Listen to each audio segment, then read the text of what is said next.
مسلمان بشری تقاضوں کی وجہ سے کئی دفعہ بہت ساری غلطیاں کر بیٹھتا ہے، بہت سارے گناہ ہم سے ہو جاتے ہیں، پھر اللہ فضل فرماتا ہے اور دلوں میں احساس پیدا ہوتا ہے اور اللہ تعالیٰ بندہ مومن کو توبہ کی توفیق عطا کرتا ہے۔ اب یہ کہ توبہ کسی شخص نے کی، اللہ کے حضور وہ رجوع لایا، اس نے ارادہ کیا کہ اب وہ اپنے مالک کا فرما بردار بن کر وقت گزارے گا، نافرمانیوں سے اللہ تبارک و تعالیٰ کی بارگاہ کی جتنی بھی اس سے نافرمانی ہوئی ہے اس سے وہ سچے دل سے تائب ہوگا، تو اس کے لیے وہ کیا کرے؟ توبہ کے بعد کیا شرائط ہیں اور کیا ضروریات ہیں جس کے بعد وہ سمجھے کہ اب میں اس رستے کا مسافر بن گیا ہوں جو رستہ اللہ کی رضا کا رستہ ہے، حضور علیہ الصلاۃ والسلام کی اتباع اور پیروی کا رستہ ہے، وہ رستہ ہے جو جہنم سے بچا کے جنت کی طرف لے کر کے جائے گا۔ تو قرآن مجید نے سورہ نساء کے اندر توبہ کرنے والوں کی بابت ارشاد فرمایا کہ توبہ کرنے کے بعد والی زندگی کیسی ہو، توبہ کی شرائط کیا ہیں، توبہ کن بنیادوں پر ہے۔ کیا خالی توبہ توبہ پکار لینے سے، شب برات کی رات رو لینے سے، شب قدر کی رات آنسو بہا لینے سے اور اللہ کی بارگاہ میں 2 نفل ادا کر لینے سے توبہ مکمل ہو گئی؟ تو قرآن مجید نے یہاں توبہ کا ذکر فرمایا، اگرچہ پیچھے جو آیات ہیں اس میں تذکرہ منافقین کا ہو رہا ہے کہ منافق جہنم کے سب سے نچلے طبقے میں ہوں گے، لیکن فرمایا اگر وہ توبہ کر لیں تو توبہ کے بعد کیا کریں؟ فرمایا الا الذین تابوا، مگر وہ لوگ جو توبہ کر لیں، وَأَصْلَحُوا، اور پھر سنور جائیں، پھر اپنے آپ کو درست کریں، پھر اپنی تربیت کریں، پھر اپنی اصلاح کریں۔ اور کیسے کریں؟ وَاعْتَصَمُوا بِاللَّهِ، اللہ کی رسی کو مضبوطی سے تھام لیں، اللہ کے ساتھ جڑ جائیں، رب رسول سے رشتہ مضبوط کر لیں۔ اور اس مضبوطی کا رنگ کیا ہوگا؟ فرمایا وَأَخْلَصُوا دِينَهُمْ لِلَّهِ، اپنا دین خالص اللہ کے لیے کر لیں، اس میں لوگوں کو دکھانے کا، اس میں دنیا داروں کو راضی کرنے کا، اس میں تصنع کا، بناوٹ کا کوئی شائبہ نہ ہو۔ وَأَخْلَصُوا، خالص کر لیں اپنا دین، کس کے لیے؟ للہ، اللہ کے لیے اپنا دین خالص کر لیں۔ یہ شرائط بتائی جا رہی ہیں، توبہ کے بعد کی زندگی بتائی جا رہی ہے۔ ایک توبہ کریں، پھر اپنی اصلاح کریں، اپنی تربیت کریں، اپنے اندر سے کمزوریاں دور کریں۔ وَاعْتَصَمُوا بِاللَّهِ، اللہ کی رسی کو مضبوطی سے تھام لیں۔ اور پھر ارشاد فرمایا کہ وَأَخْلَصُوا دِينَهُمْ لِلَّهِ، اپنا دین خالص کریں اللہ کے لیے۔ جو بھی کام کریں، تھوڑا کریں، زیادہ کریں، کم کریں، کثیر کریں، محض رضا الہی کے لیے کریں، اس میں یہ دنیا داری کا شائبہ نہ ہو۔ میں کیسے آپ کو عرض کروں کہ بہت سارے دینی کام بھی لوگ دنیا داری کے لیے کرتے ہیں، بہت ساری محفلیں، مجالس بھی اپنا نام اونچا کرنے کے لیے ہوتی ہیں، بہت سارے کاموں سے مقصود یہ ہوتا ہے کہ چلو اس طرح نہیں تو اس طرح ہی میرا قد اونچا ہو جائے گا۔ وَأَخْلَصُوا دِينَهُمْ لِلَّهِ، خالص ہو جاؤ، خالص ہو جاؤ۔ نبی کریم صلی اللہ تعالیٰ علیہ وسلم نے فرمایا تو مخلص ہو جا، تیرا تھوڑا عمل ہی تجھے کفایت کر جائے گا، تھوڑا عمل ہی زیادہ ہو جائے گا، اللہ تعالیٰ فضل کر دے گا، پر شرط یہ ہے کہ تو مخلص ہو، خالص ہو جا۔ فرمایا جب یہ چیزیں تیرے اندر پیدا ہو جائیں گی فَأُولَٰئِکَ مَعَ الْمُؤْمِنِينَ، تو پھر اللہ تعالیٰ انہیں مومنوں کے ساتھ شامل فرما لے۔ میں کہہ چکا ہوں بات تو پیچھے منافقین کی ہو رہی ہے، لیکن یہاں صوفیاء نے باریک نقطہ بیان کیا۔ فرمایا جب تو توبہ کرے گا، جب تو اپنی اصلاح کرے گا، جب تو اللہ کی رسی مضبوطی سے تھام لے گا، جب تو اپنا دین اللہ کے لیے خالص کر لے گا، پھر اللہ تجھے اپنے کامل بندوں میں شامل فرما لے، پھر تو کاملین میں آ جائے گا۔ مومن جو کامل ہوتے ہیں ان کی صفوں میں اللہ تجھے کھڑا کرے گا۔ وَسَوْفَ يُؤْتِ اللَّهُ الْمُؤْمِنِينَ أَجْرًا عَظِيمًا، اور فرمایا ان قریب اللہ مومنوں کو بڑا ہی اجر عطا فرمانے والا ہے. یہ جن بندوں میں تمہیں شامل کیا جائے گا ان قریب تم دیکھو گے اللہ انہیں بڑا اجر عطا کرنے والا ہے.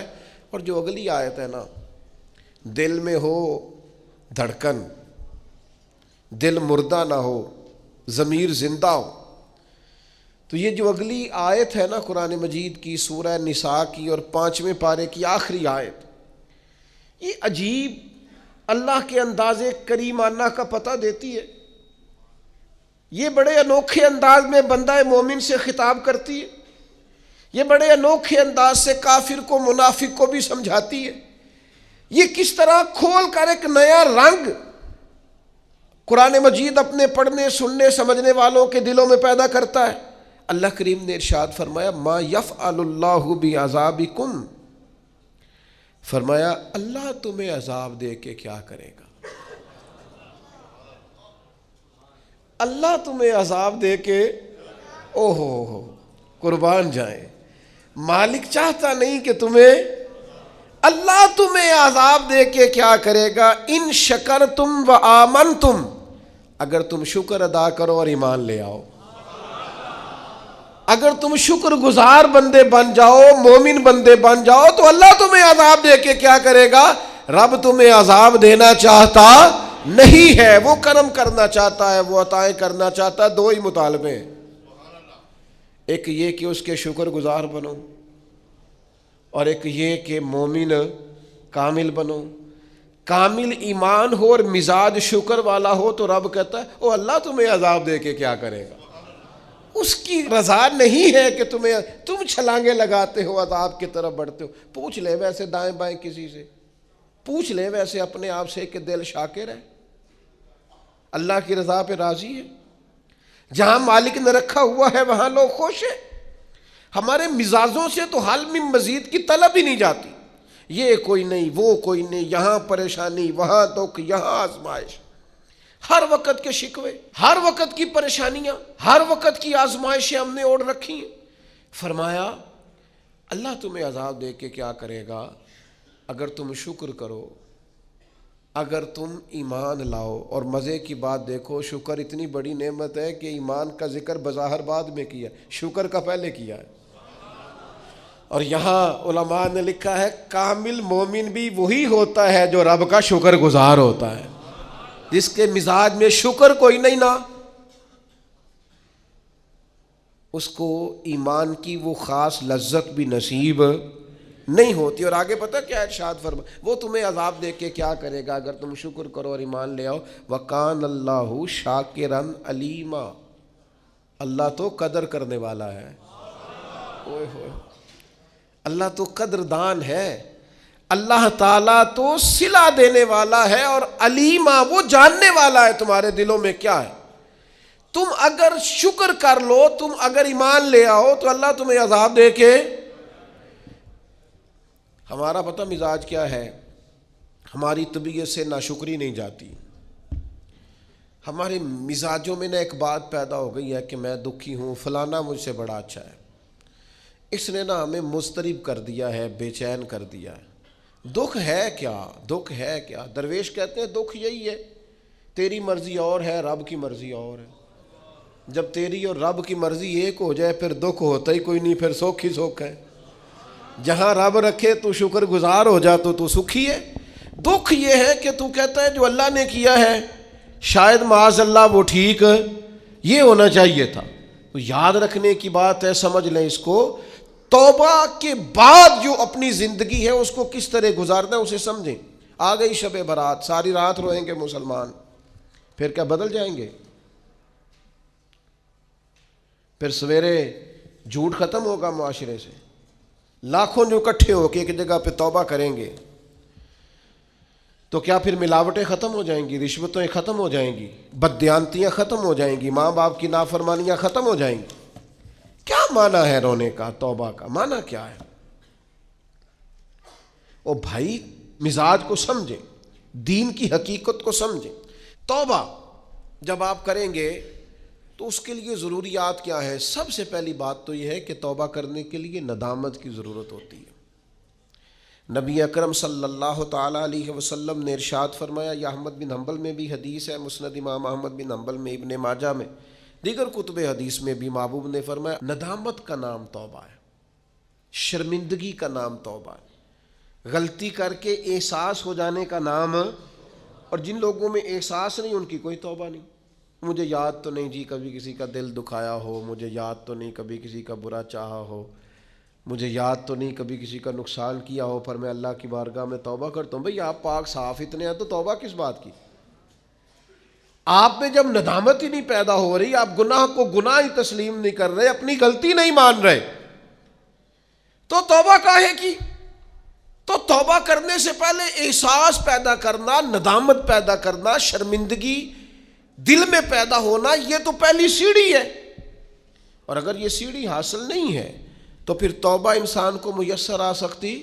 حضرت عمر فاروق رضی اللہ تعالیٰ عنہ ارشاد فرمایا کرتے تھے، جو لوگ زیادہ کثرت سے توبہ کرنے والے ہیں، استغفار کرنے والے، ان کے پاس بیٹھا کرو، ان کے دل نرم ہوتے، ان کی صحبت اختیار کیا کرو، مزاج کے نرم ہوتے۔ کیوں؟ کہ ان کے اندر احساس ہوتا ہے ہم سے غلطی ہو گئی، انہیں خیال آتا ہے۔ آج ہمارا سب سے بڑا مسئلہ یہ ہے کہ ہمیں احساس ہی نہیں اپنی غلطیوں کا۔ مومن کی شان یہ ہے کہ وہ رائی کے دانے کے برابر کبھی غلطی کرے تو اسے پہاڑ محسوس ہوتی ہے، اوہ مجھ سے تو بڑا گناہ ہو گیا۔ اور منافق کی علامت یہ ہوتی ہے کہ پہاڑ کے برابر گناہ کرتا ہے تو رائی سمجھتا ہے، کہتا ہے کچھ بھی نہیں، ساری دنیا نہیں کرتی، پھر کیا ہو گیا؟ ہو جاتا ہے انسان نہیں۔ مومن ڈرتا ہے، احساس ندامت ہر وقت اسے بے چین رکھتا ہے۔ اللہ کے بندے ہمیشہ ندامت کے ساتھ رہتے ہیں۔ دلوں میں احساس تو پیدا کریں، طبیعت تو ہو یار کہ مجھ سے غلطی ہوئی ہے۔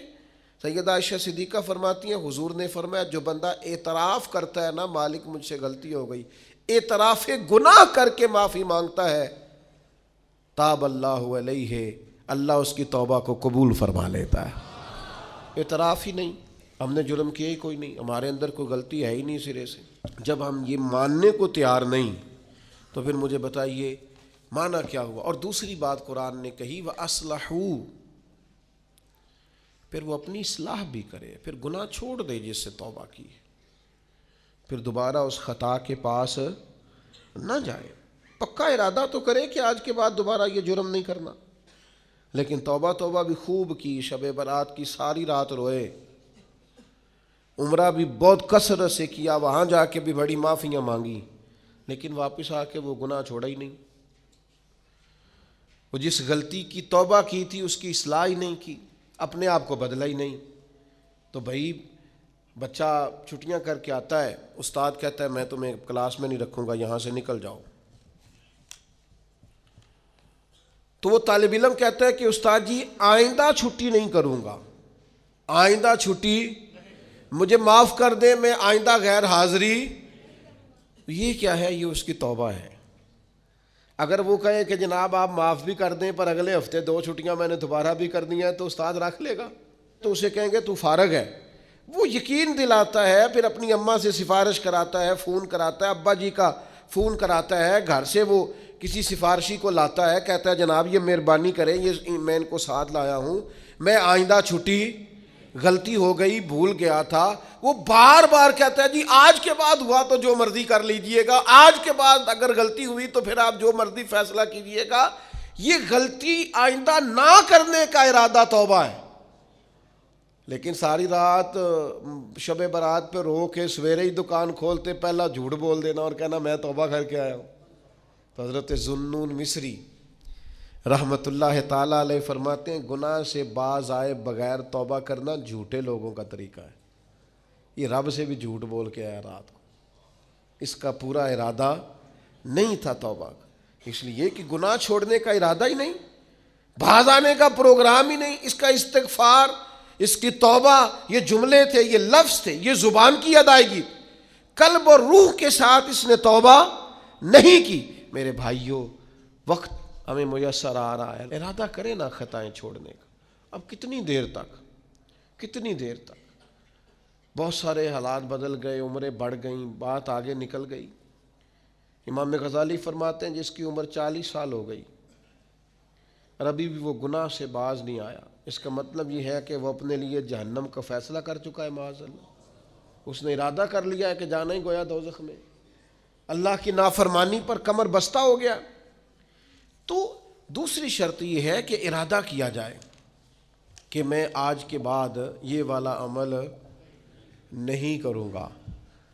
اور میں نے چھوٹے بچوں کو جو ابھی 15-18 سال کی عمر میں ہوتے ہیں، میں نے انہیں دیکھا ہے کہ وہ اساتذہ کو اور والدین کو کیسے مناتے ہیں، وہ اپنے بڑوں کو کیسے مناتے ہیں، وہ کیسے یقین دلاتے ہیں، کہتے ہیں آج کے بعد دوبارہ آپ مجھے یہ غلطی کرتے تو محسوس ہوتا ہے۔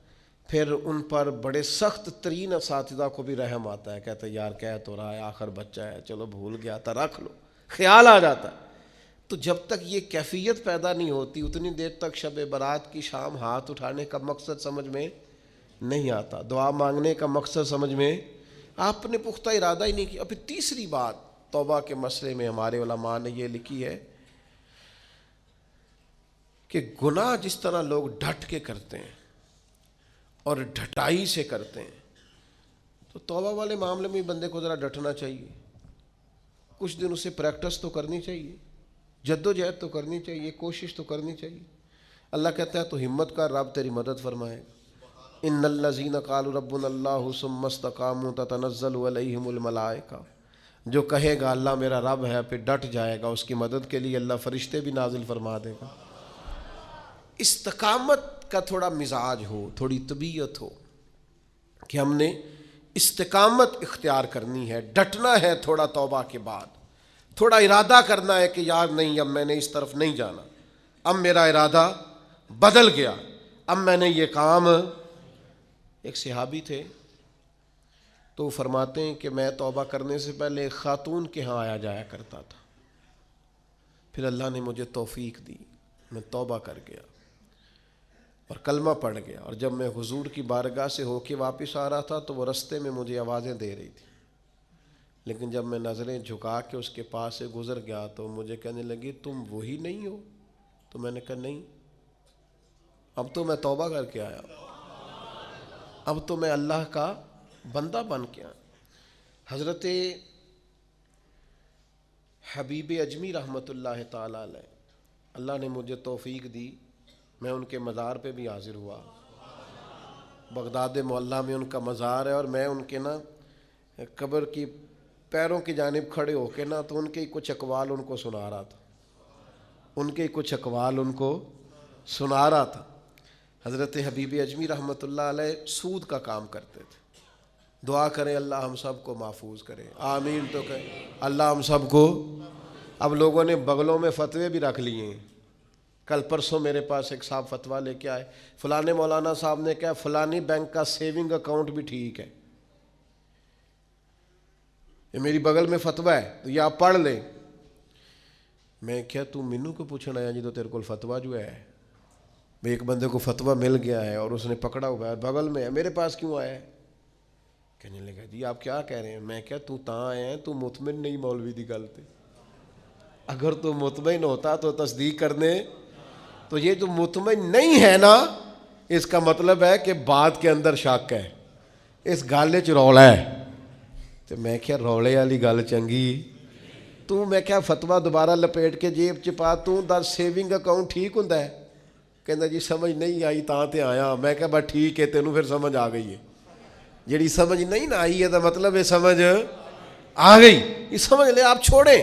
میں کسی کا نام نہیں لیتا، کوئی بات نہیں کرتا، میں آپ کو بخاری کی حدیث سناتا ہوں، نبی پاک علیہ السلام نے فرمایا ایک حلال ہے وہ بھی واضح، ایک حرام ہے وہ بھی واضح ہے، ایک میں شک ہے کہ پتہ نہیں حلال ہے کہ پتہ نہیں حرام ہے۔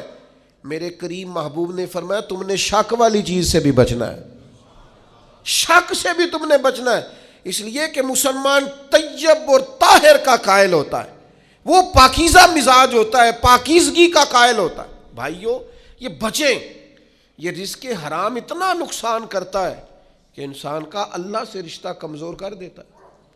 لقمہ حرام سے پوری پرہیز، پوری زہر کی طرح اس سے پرہیز کریں، تیزاب کی طرح اس سے بچیں، تب جا کے انسان کی روحانی زندگی کچھ آگے بڑھنی شروع ہوتی ہے۔ توبہ سچی اخلاص والی، سنورنے والی اور استقامت والی کہ میں نے پھر دوبارہ یہ عمل نہیں کرنا.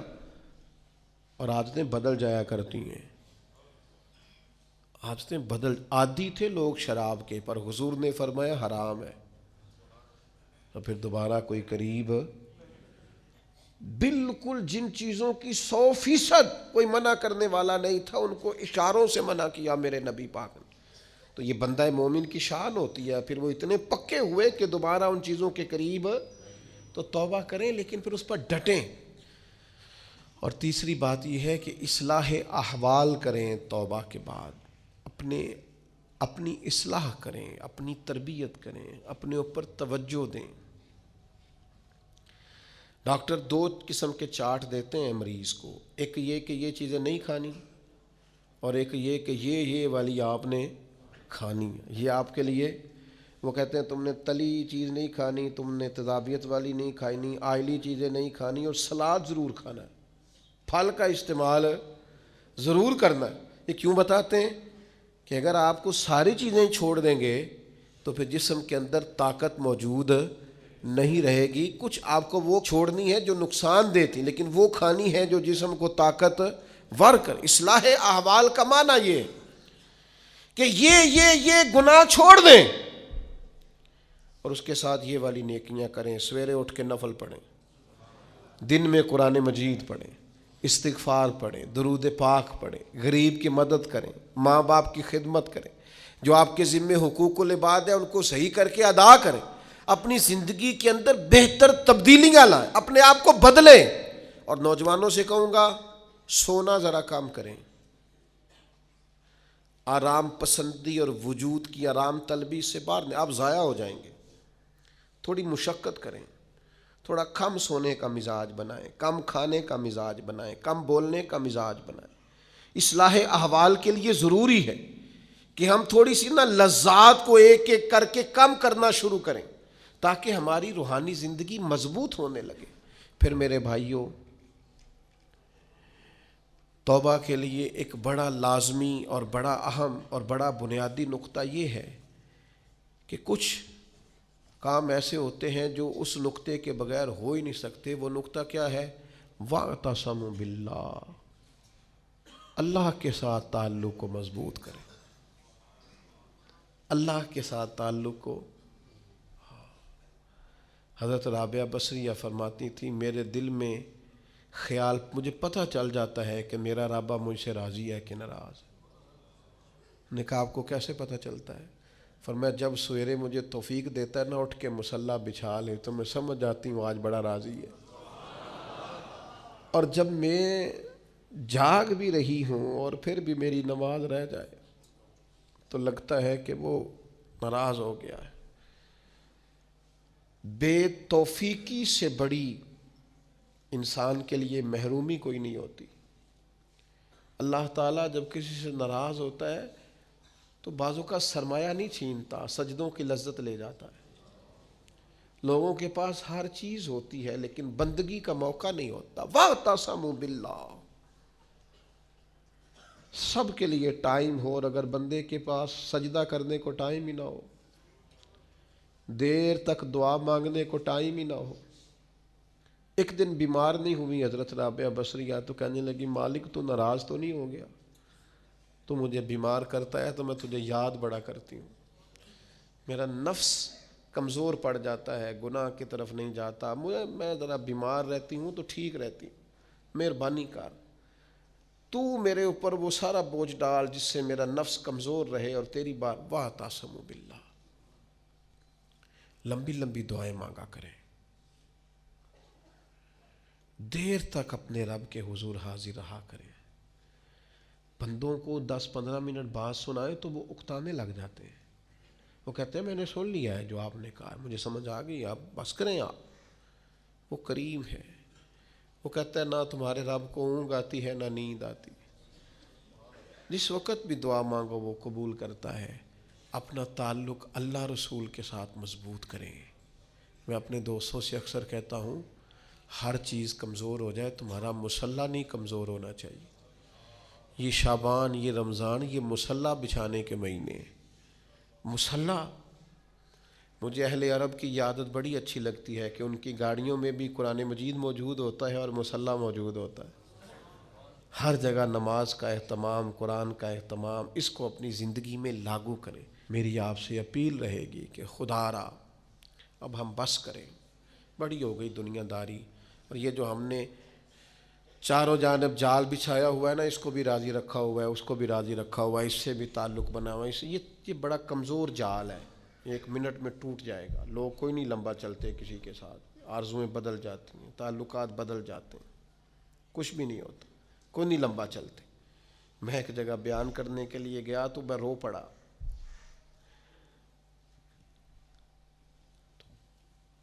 انہوں نے مجھے ایک مشہور خطیب کا بتایا کہ ہمارے پاس وہ ہر سال آیا کرتے تھے، تو میں نے کہا اب کیوں نہیں آتے؟ کہنے لگے وہ بیمار ہو گئے۔ میں نے کہا دوبارہ کبھی پتہ لینے گئے ہو؟ کہا نہیں۔ اور میں نے کہا بیچارہ بیمار ہوا ہے، تم نے تو زندگی میں ہی چھوڑ دیا، مرنے کے بعد کیا حال ہوگا؟ لوگوں کو تو اس شہرت سے اور اس واہ واہ سے دلچسپی ہوتی ہے، وہ چمکتے ہوئے آفتاب سے، کبھی سورج ڈوب جائے تو کوئی یاد کرتا ہے اسے، کبھی چاند چلا جائے تو کوئی یاد کرتا ہے۔ او پئیاں دس دیاں قبراں جنہاں تے پھول پے، ادھروں کوئی نہیں جی آمدہ تے ادھروں لکھاں گئے۔